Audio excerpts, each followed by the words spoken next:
أما بعد فأعوذ بالله من الشيطان الرجيم بسم الله الرحمن الرحيم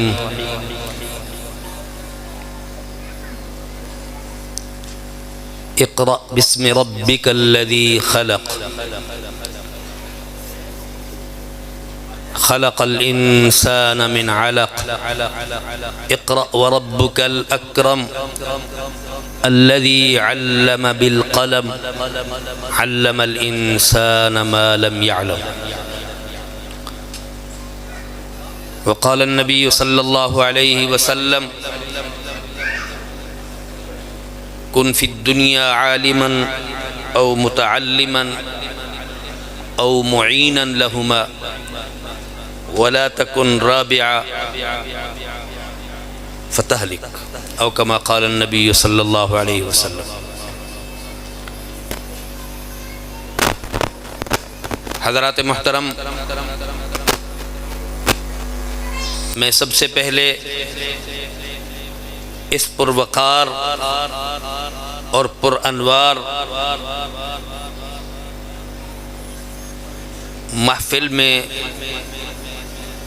شرکت کا موقع عطا کرنے پر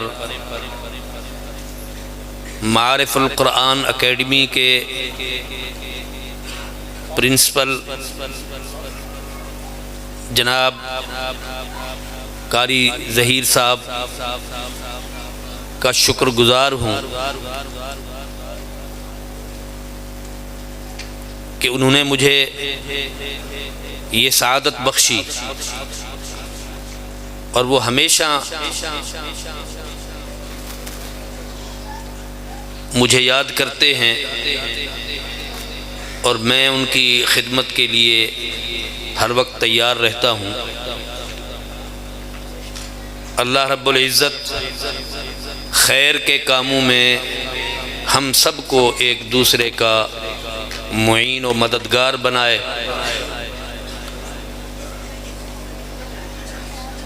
حدیث پاک میں آتا ہے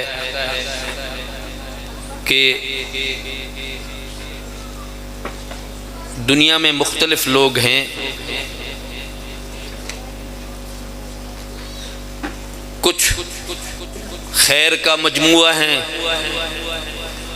اور کچھ شر کا مجموعہ ہیں، کچھ خیر کو جاری کرنے والے اور کچھ شر کو بپا کرنے والے۔ تو وہ لوگ بڑے سعادت مند ہیں اللہ کے نبی صلی اللہ علیہ وسلم کے فرمان کے مطابق، جنہیں اللہ تعالی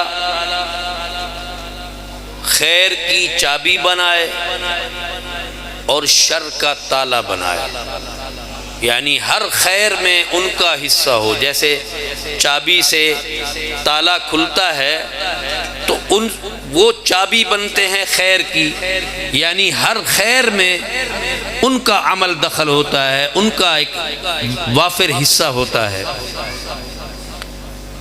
اور ان کے لیے ہلاکت ہے جن کو اللہ نے خیر کا تالا بنایا اور شر کی چابی بنائی۔ کسی خیر کے قریب نہیں پھٹکنے پاتے، اور ہر شر کا اگر کھرا اٹھاؤ تو اس کے پیچھے وہ افراد ہوتے ہیں۔ تو یہ بڑے خطرناک صورتحال سے دوچار ہے۔ تو یہ ادارہ معارف القرآن، انہوں نے قوم کے بچوں کو قرآن مجید، فرقان حمید جو کتاب ہدایت ہے، خاتم الکتب ہے، خاتم النبیین، جیسے ہمارے نبی پاک صلی اللہ علیہ وسلم خاتم النبیین ہیں، اسی طرح آپ کا لایا ہوا دین خاتم الادیان ہے، آپ کی امت کے لیے، آپ کی امت کی ہدایت کے لیے آپ کے قلب اطہر پر اتاری جانے والی کتاب قرآن مجید وہ خاتم الکتب ہے۔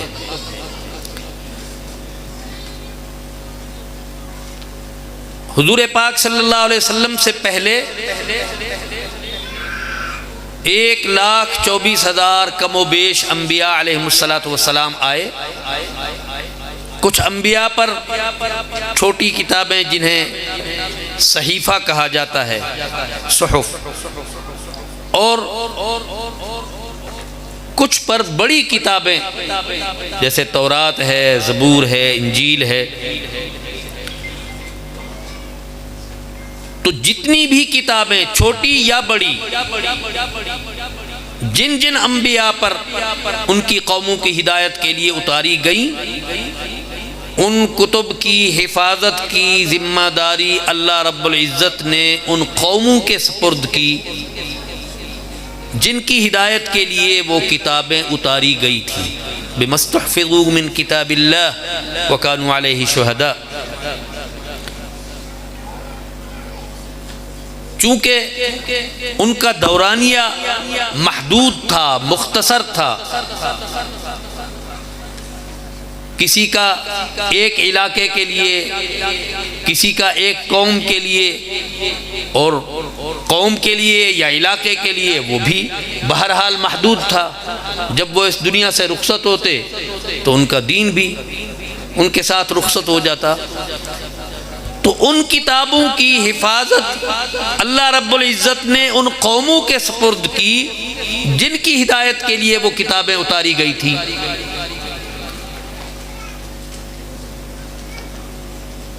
پھر جو ان کا حشر ہوا وہ ہم اور آپ اور پوری دنیا کے سامنے ہے کہ آج کوئی بڑے سے بڑا تورات کا عالم، زبور کا عالم، انجیل کا اسکالر کہیں بھی پوری دنیا میں ایسا موجود نہیں ہے کہ جو سینہ تان کر وثوق اور یقین کے ساتھ یہ دعویٰ کر لے کہ یہ کتاب اللہ کی طرف سے ہے۔ پوری کتاب تو دور کی بات ہے، آدھی کتاب یا اس کا کوئی باب یا اس کی کوئی فصل، یہاں تک کہ اس کا کوئی پیرا ایسا نہیں ہے، چھوٹے سے چھوٹا پیرا فقرہ کہ جس کے بارے میں وہ یقین سے کہہ سکے کہ یہ حصہ واقعتاً اللہ کی طرف سے ہے، کیونکہ انہوں نے اس کے اندر اتنی رد و بدل کی، اتنی حذف و اضافے کیے، اتنی ترامیم کی کہ آج ان کا حلیہ بگڑ گیا، اور کسی چھوٹے سے چھوٹے حصے کے بارے میں بھی کوئی ان کا عالم یہ دعویٰ نہیں کر سکتا۔ اس کے مقابلے میں قرآن چونکہ قیامت تک کے لیے اس نے ہدایت کا سامان فراہم کرنا تھا، اس لیے اللہ رب العزت نے جب اسے خاتم الکتب کا سٹیٹس دیا تو پھر اس کی حفاظت کی ذمہ داری خود اٹھائی۔ اِنَّا نَحْنُ نَزَّلْنَا الذِّكْرَ وَإِنَّا لَهُ لَحَافِظُونَ۔ اسی حفاظت خداوندی کا وعدہ، اس کی تکمیل کا ظاہری سبب یہ مدارس بنے، یہ ادارے بنے، یہ اقرا طرز کے سکول بنے، یہ اکیڈمیاں بنی، جنہوں نے اس بات کا بیڑا اٹھایا اور اس بات کا عہد کیا کہ وہ قوم کے نونہالوں کو قرآن سے وابستہ کریں گے، قرآن کو صحیح تلفظ کے ساتھ، تجوید کے ساتھ پڑھائیں گے، ان کے دل میں قرآن کی محبت پیدا کریں گے، ان کے دل میں دین سے محبت پیدا کریں گے، تو یہ ادارے اللہ کے اس وعدے کی تکمیل کا باعث ہیں، سبب ہیں، اور یہ ان کے لیے بہت بڑی سعادت کی بات ہے کہ اللہ نے وعدہ کیا اور اس وعدے کی تکمیل کے لیے سبب کے طور پر ان علماء کو، ان قراء کو، ان حفاظ کو، ان مفتیان کرام کو منتخب کیا، اور انہوں نے دن رات ایک کر کے اپنی تمام تر صلاحیتوں کو صرف کر کے حالات جس طرح کے بھی آئے، کیونکہ یہ ادارے وہ ادارے ہیں جن کی حکومتی سرپرستی نہیں ہے، حکومتی سرپرستی نہ ہونے کے باوجود بلکہ ان کی طرف سے دخل اندازی اور قدم قدم پر رکاوٹیں کھڑی کرنے کے باوجود، اسباب کی قلت کے باوجود، اپنے لوگوں سے بھی کما حقہ تعاون حاصل نہ ہونے کے باوجود بھی ان لوگوں نے اپنے عہد کو پورا کیا اور اپنی راحت و آرام کو قربان کیا، اور دنیا کے کسی سٹیٹس اور کسی منصب کی پرواہ نہیں کی، اپنی اولاد کے مستقبل کو پیش نظر نہیں رکھا، انہوں نے اپنا مستقبل سمجھا تو اللہ کے قرآن کی تعلیم کو سمجھا۔ آج یہ مبارکباد کے مستحق ہیں، یہ دینی مدارس سے فارغ التحصیل علماء، قراء، حفاظ، جنہوں نے پھر ہر محلے میں اور ہر بستی میں اور ہر گلی میں اس طرح کے ادارے قائم کیے، اور ان کا ہم اور غم، ان کی سوچ اور فکر، ان کی لگن اور کڑھن ایک ہی ہے کہ قوم کے نونہال وہ قرآن سے وابستہ ہو جائے۔ قرآن، چونکہ قرآن وہ واحد کتاب ہے، دنیا میں بہت ساری کتابیں، جیسا کہ میں نے کہا کہ آسمانی کتابیں، زمینی کتابیں تو بہت ہیں، آسمانی کتابیں بھی اپنے اپنے وقت کے لوگوں کے لیے تو ہدایت کا سامان بھی بنی، اور ان پر ایمان اور ان کی تعلیمات پر عمل کی برکت سے وہ ان کے لیے باعث نجات بھی بنے گی۔ لیکن حضور پاک صلی اللہ علیہ وسلم کی بعثت کے بعد، قرآن مجید کے نزول کے بعد، اب نہ کوئی اور نبی ہے اور نہ کوئی اور کتاب ہے۔ کتاب ہے تو یہی، نبوت ہے تو ہمارے آقا نامدار جناب محمد رسول اللہ صلی اللہ علیہ وسلم کی، اور یہ وہ کتاب ہے جس کی ابتدا اللہ نے اقرا سے کی ہے۔ اقرا، آج اس علم کو، قرآن کے، حدیث کے، عقائد کے، فقہ کے علم کو آج کی نئی دنیا، روشن خیال جو اپنے آپ کو کہتے ہیں، حالانکہ ان سے زیادہ تاریک خیال کوئی نہیں، وہ اس علم کو کوئی اہمیت دینے کے لیے تیار نہیں۔ ان اداروں کو وہ جہالت کی یونیورسٹیاں کہتے ہیں۔ آپ کو ابھی ہم ریلوے کے پریس یہ آفیسر کلب میں بیٹھے ہیں، ایک وزیر جو جنرل بھی رہا اور پھر وہ وزیر ریلوے بنا، وہ کہتا ہے کہ قرآن کے 40 پارے، اور بڑے بڑے بیرسٹر اور بڑے بڑے لیڈر اور بڑے بڑے جماعتوں کے عہدیدار وہ سورہ اخلاص تک نہیں پڑھ سکتے، لیکن قرآن کے عالم کو، حدیث کے عالم کو، فقہ کے عالم کو، عقائد کے عالم کو اور ڈھیروں علوم و فنون کے ماہر کو وہ عالم ماننے کے لیے تیار نہیں۔ ان کے نزدیک علم صرف یہ ہے کہ آدمی انگلش بول سکے، انگلش پڑھ سکے، انگلش لکھ سکے۔ ان کی معراج یہی ہے، اور ان کے نزدیک بڑے سے بڑا علم یہی ہے کہ انسان کو انگلش آ جائے۔ انگلش ایک زبان ہے، زبان کی حیثیت سے دنیا میں کئی زبانیں موجود ہیں، اور اللہ رب العزت فرماتے ہیں وَمِنْ آيَاتِهِ خَلْقُ السَّمَاوَاتِ وَالْأَرْضِ وَاخْتِلَافُ أَلْسِنَتِكُمْ وَأَلْوَانِكُمْ۔ یہ اللہ کی قدرت کی نشانیوں میں ہے، جیسے زمین و آسمان اللہ کی قدرت کی نشانیاں ہیں، اسی طرح انسانوں کے رنگوں کا اختلاف، کوئی کالا ہے، کوئی گورا ہے، کوئی ریڈ ہے، کوئی اسی طرح مختلف زبانوں، کوئی انگلش بولتا ہے، کوئی رومن بولتا ہے، کوئی جرمن بولتا ہے، کوئی ڈچ بولتا ہے، کوئی فارسی بولتا ہے، کوئی عربی بولتا ہے۔ ہمارے پاکستان میں بھی کتنی زبانیں ہیں۔ تو یہ اللہ کی قدرت کی نشانیاں ہیں، اور ایک زبان کی حیثیت سے کسی بھی زبان کو جاننا، اس کو سیکھنا، اس میں کوئی حرج نہیں، بلکہ بسا اوقات ضروری ہو جاتا ہے، اس لیے کہ ان زبان والوں کو آپ دین کا پیغام کیسے پہنچائیں گے۔ لیکن اسی کو منتہا، اسی کو اپنی معراج سمجھنا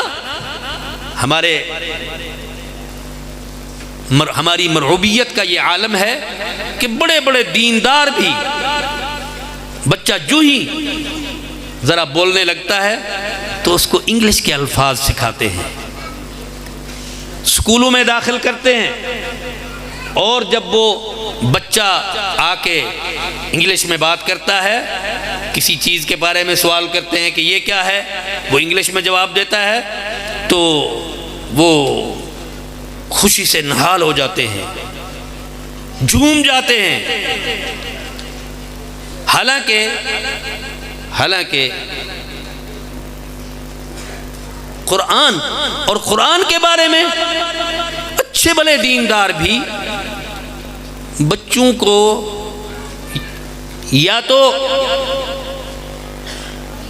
محلے کی ماسیوں سے پڑھواتے ہیں، پرانی جو ماسیاں پرانے زمانے کی بے تکے طریقے سے انہوں نے قرآن سیکھا، جذبہ اچھا ہے مگر جذبہ کافی نہیں ہے، طریقہ کار صحیح ہونا چاہیے، بنیاد مضبوط ہونی چاہیے۔ صرف یہ نہیں کہ ان کا جذبہ اچھا ہے، وہ خیر کا کام کر رہی ہیں، خیر کا کام کرنا ہے تو پہلے اس کو سیکھو۔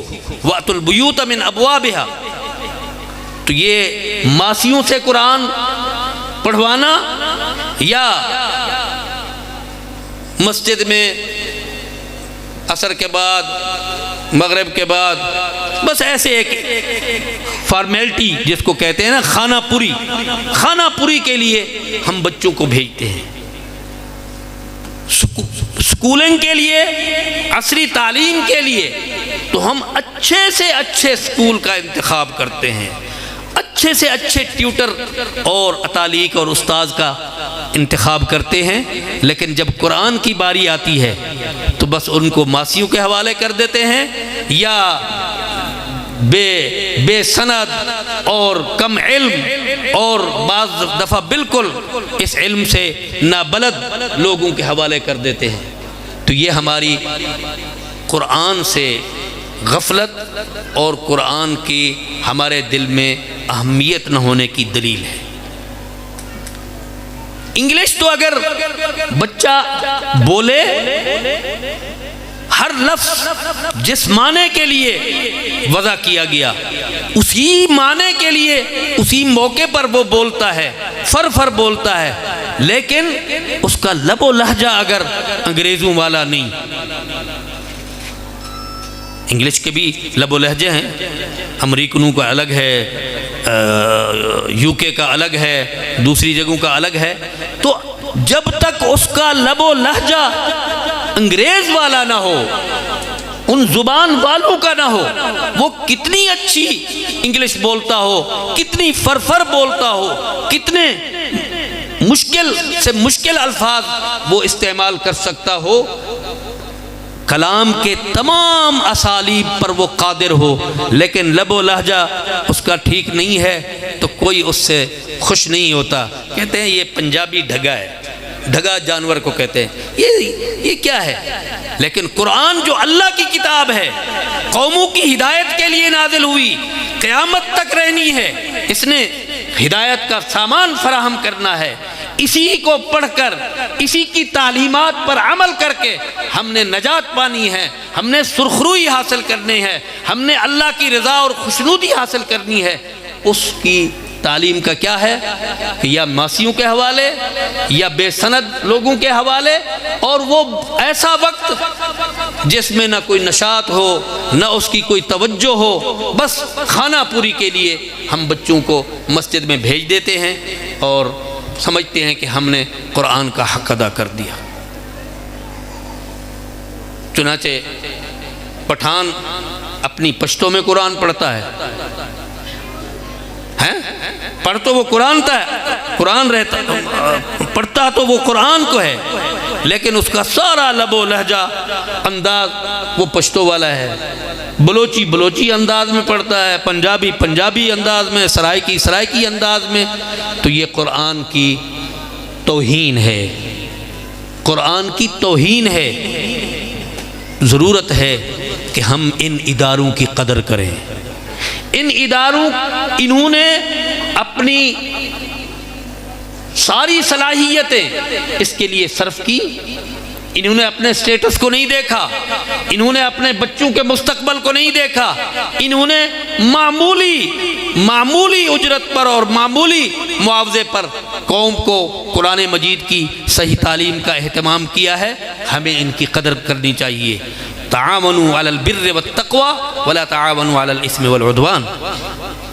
انہوں نے یہ ادارے کھولے ہیں، ہماری ذمہ داری ہے کہ ہم اپنے آپ کو حوالے کریں، اپنے بچوں کے ان کے سپرد کریں، تاکہ ہم بھی، ہمارے بچے بھی، ہماری عورتیں بھی قرآن مجید کو صحیح طور پر پڑھ سکیں، قرآن مجید کو صحیح تلفظ کے ساتھ ان کے حروف کی صفات کو پیش نظر رکھ کر پڑھ سکیں.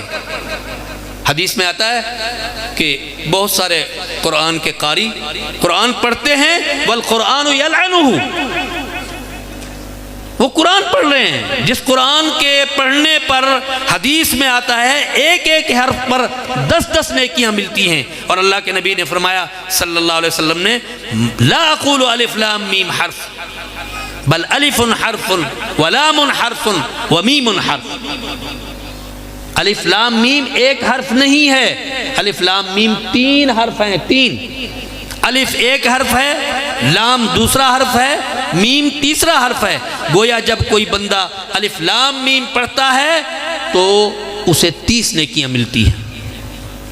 اور پھر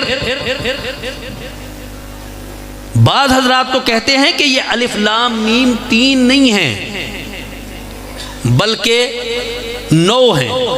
وہ کیسے؟ آپ الف کو پڑھیں، الف کتنے حرف ہیں؟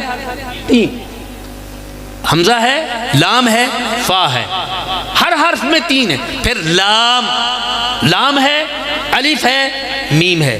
پھر میم میں 3 حرف ہیں، میم ہے، یا ہے، میم ہے. گویا تلفظ کے اعتبار سے ویسے تو دکھنے میں وہ 3 حرف ہیں، لیکن تلفظ کے اعتبار سے ہر حرف 3 حرفوں کے ساتھ ادا ہوتا ہے. تو گویا بعض حضرات کہتے ہیں الف لام میم جب کوئی پڑھتا ہے تو اسے 30 نہیں بلکہ 90 نیکی، 90 بنے گی، 90. اس قرآن کے پڑھنے پر اجر و ثواب کی بجائے بعض قرآن کے قاری، قرآن پڑھنے والے، وہ الٹا لعنت کے مستحق ہوتے ہیں. وہ کیسے ہوتے ہیں؟ یا تو یہ ہے کہ وہ کہتے ہیں لعنت اللہ علی الکاذبین، جھوٹوں پر خدا کی لعنت پڑھ رہے ہیں اور وہ خود جھوٹے ہونے کی وجہ سے اس کے مستحق ہیں. الا لعنت اللہ علی الظالمین، قرآن کی آیت پڑھتے ہیں ظالموں پر اللہ کی لعنت، وہ خود ظالم ہوتے ہیں. اور بعض مفسرین کہتے ہیں کہ اس کا یہ مطلب بھی ہے کہ وہ قرآن کو صحیح تلفظ کے ساتھ نہیں پڑھتے، ان کے مخارج کے ساتھ ادا نہیں کرتے، ان کی صفات کا اعتبار نہیں کرتے. انعمت کو انعمت علیہم صراط الذین انعمت علیہم کو کیا پڑھتے ہیں؟ انعمت. الحمد کا معنی ہے تمام تعریفیں اللہ کے لیے، اور عام لوگ کیا پڑھتے ہیں؟ الحمد کا معنی ہے موت، مصیبت، تمام موتیں اور تمام مصیبتیں اللہ کے لیے. معاذ اللہ معاذ اللہ. تو اللہ کے قرآن کو پڑھ کر اجر و ثواب حاصل کرنے کی بجائے وہ کیا؟ وہ لعنت کے مستحق ہو جاتے ہیں. اس لیے ضرورت ہے کہ ہمیں ان اداروں کو اپنا محسن جاننا چاہیے، اپنے آپ کو ان کا احسان مند ہونا چاہیے اور ان کے ساتھ تعاون کرنا چاہیے، مالی بھی، جسمانی بھی، اخلاقی بھی. اور جسمانی کیا ہے؟ اپنے آپ کو حوالے کریں، اپنے بچوں کو پیش کریں اور ان کی ہدایات اور تعلیمات کے مطابق یہ تعلیم مکمل کریں. اور اگر خدا نہ خواستہ آپ کے پاس بچے بھی نہیں ہیں جو داخل کرا سکیں، آپ کے پاس مال بھی نہیں ہے کہ ان کا تعاون کر سکیں، تو اچھی بات تو کر سکتے ہیں، ان کے حق میں کلمہ خیر تو کہہ سکتے ہیں، لوگوں کو اس کی طرف متوجہ تو کر سکتے ہیں. لا خیل عندک تہدیہا ولا مال، ایک عربی کا شاعر کہتا ہے تمہارے پاس اونٹ گھوڑے نہیں ہیں، مال نہیں ہے کہ تم ان کو دے سکو. فلیحسن القال ان لم یحسن الحال، حالت اچھی نہیں ہے، بات تو اچھی کر سکتے ہو. الدال علی الخیر کفاعلہ، صدقے کے بارے میں آتا ہے کہ صدقہ کرو، اتقوا النار ولو بشق تمرہ، اور حدیث میں آتا ہے ولو بکلمۃ طیبہ، کوئی اچھی بات ہی کہہ دو. تو خیر کی طرف رہنمائی کرنے والا، توجہ دلانے والا، وہ بھی خیر کا کام کرنے والے کی طرح ہے. تو میں انہی الفاظ پر اکتفا کرتا ہوں. میں پھر سے قاری صاحب کو، ان کے عملے کو مبارکباد دیتا ہوں، ان طلباء اور طالبات کو اور ان کے والدین کو مبارکباد دیتا ہوں جو قرآن مجید کے حفظ کی تکمیل کر کے آج وہ دستار فضیلت سر پہ سجائیں گے، یا جن کی بچیوں کی دوپٹہ پوشی ہوگی. میں ان سب کو مبارکباد پیش کرتا ہوں اور ان سب لوگوں کو مبارکباد پیش کرتا ہوں جو اپنا تعلق ان اداروں سے رکھتے ہیں اور ہر قدم پر وہ ان کے معین اور مددگار ہوتے ہیں. اللہ رب العزت ہم سب کو خیر کے کاموں میں ایک دوسرے کا معاون بنائے، اور اللہ تعالیٰ ہر شر کے لیے ہم سب کو تالا بنائے اور شر کے آگے سد سکندری بن جانے کی توفیق عطا فرمائے. وآخر دعوانا ان الحمد للہ رب العالمین.